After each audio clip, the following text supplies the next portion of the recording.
Does a trust create an umbrella or protection against lawsuits? A revocable living trust? No. So it really, whether you're sued or not, the trust doesn't really change that. You're still subject to it. Now, it doesn't have something to do with protecting.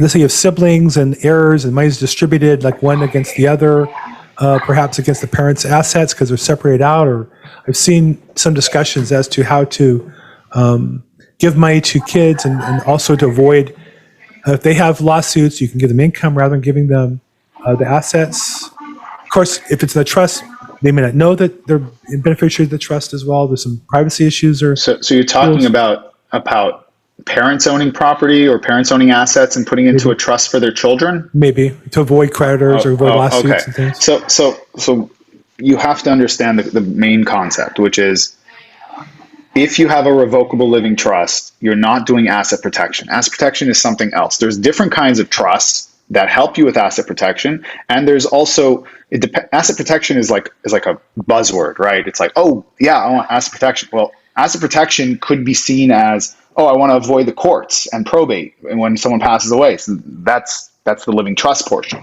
But if you want to avoid creditors and if you want to avoid divorce for, I don't know, some divorce issues or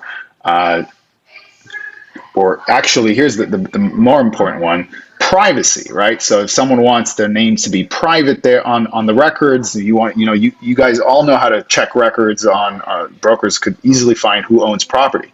But if you see ABC Trust owning the property and the person in charge of the ABC Trust is the XYZ LLC, and there's nothing to associate, you guys have all been there. You're trying to find the owner, trying to contact the owner. You guys can't because it's done properly. It's done called what we call the privacy element of this asset protection.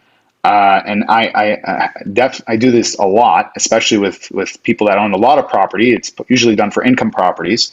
What we call these are land trusts or blind trusts, or there's many other names for it. But what we do is we separate each property into trusts and create different LLCs in different places that are very advantageous to you, gives you asset protection for lawsuits, gives you privacy protection. I think that's probably what you're looking for.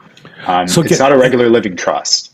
Right. So this again gets to why someone would come to you rather than just LegalZoom. Maybe LegalZoom could do all these things, but you're not going to know to ask for them. They're not going to give them to you. Whereas an attorney is going to look at your whole plan and what your assets are and what your situation is and design something that's appropriate for your circumstances, it sounds like. Oh yeah. Each person, depending on what you own and your family dynamics, your son and daughter, what kind of relationship do you have with them? It's all going to drive my work.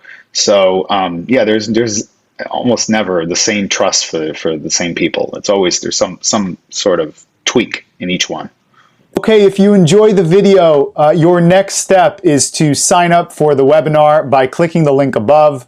And if you have any questions or concerns, go ahead and comment below. Be happy to address them. See you soon.